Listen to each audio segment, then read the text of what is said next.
It's going to... Oh, I apologize. There it is. There it is. We're back, folks.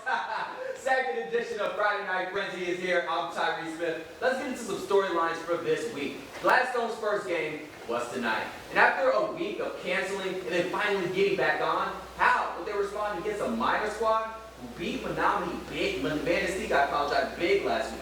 Now, could Marquette maintain that high-powered offense from week one?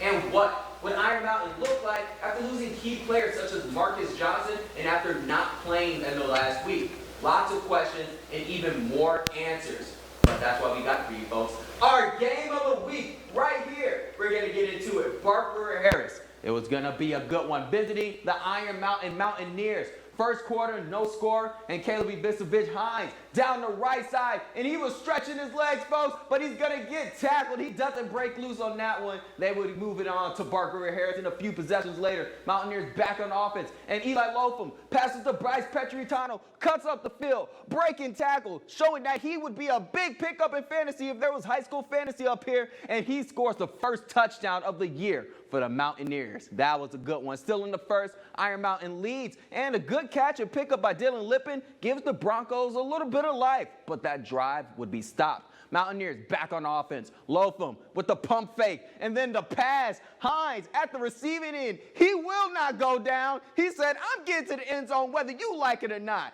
Gets in to make it 2 scores in favor of Mountaineers. Into the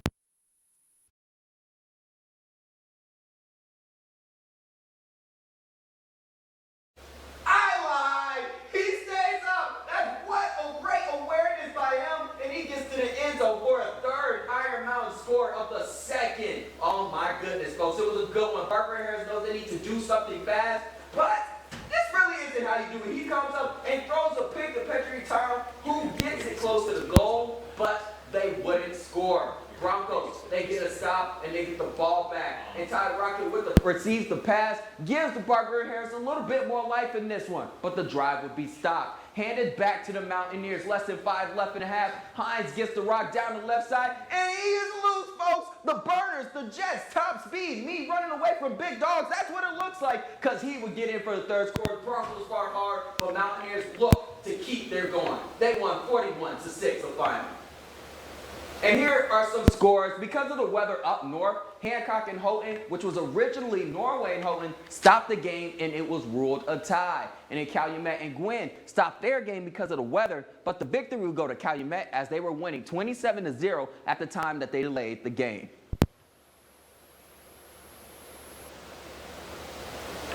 But now let's move on. We got Cam Carp and the Redmen hosting the Sault Ste. Marie Blue Devils. Late first quarter, Redmen lead by 2 because of a safety, and hits like this right here is the reason for that. Desmond Mullen with the tackle for a loss. And into the second, Redmen on offense, down near the goal line. And Adam Austin Riddle to Cam Carp is something to watch. Carp's first touchdown of the game. Blue Devils on O, and they're going to hand the ball to John Robinson. But it was a defensive battle early on, and Ty Waterman takes it down for himself. But we're going to move on to the goal line. Christopher Pierce with the carry on the right side, and big man would not be stopped until he reached the end zone. They would get the 2-point, making it 9-8. But Pierce, guess what? He said, I don't care. I'm going to keep running all day and all night just like you did there. And then a few plays later, Devils threatening to score. Robinson. It's not going to be Pierce this time. Robinson gets in for the score. Second touchdown of the game for Blue Devils. They would get the 2 to lead by 7. Redmen back on offense. Austin Riddle's in the pocket, scrambling, drops back, moves up, finds David Herbert for the long gain to get close to the goal. Now, a few plays later, Riddle,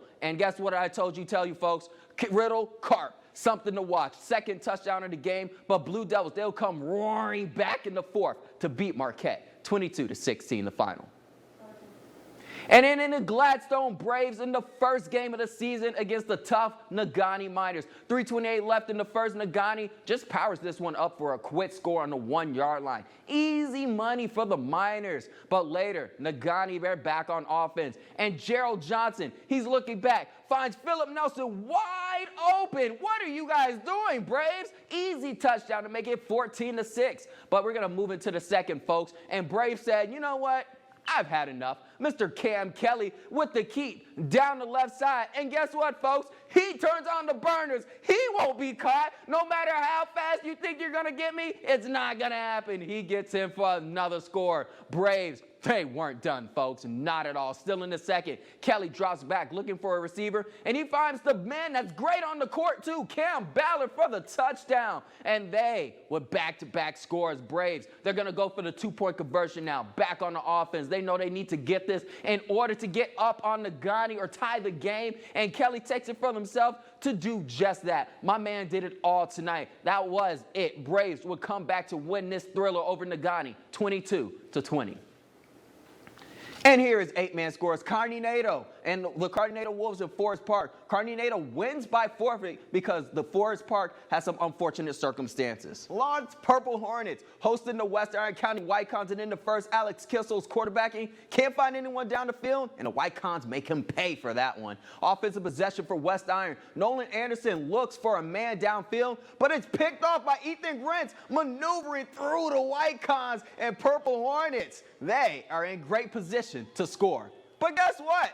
Nah, I'm just playing with you. That's kind of what happens. Kissel looking for Flash Gardner in the end zone, and he gets the first points of the game for either side. It was a real defensive battle. Hornets lead by a touchdown. Let's go ahead and move into the second. WYKONS with the ball. Anderson finds a receiver for a good pickup, a few yards, but that drive is unfortunately going to be stopped. Purple Hornets was all over it. Few possessions later, WYKONS, they know they need to put something together now and fast. And Malecki Gone comes up with the INT for the Purple Hornets. But folks, you want to know something? I got a surprise. In the end, WYKONS came storming back to defeat the Purple Hornets 16-7 in the final.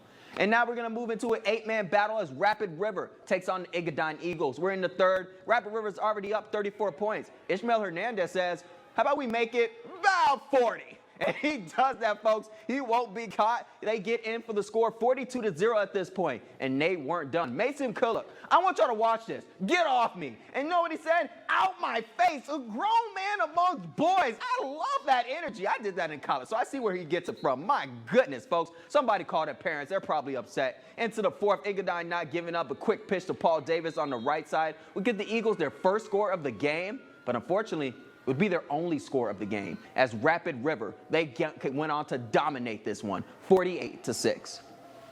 We got some more scores for you folks. Pickford, Cedarville, Pickford, the reigning champs. Well, they go ahead and they won that one, 20-0.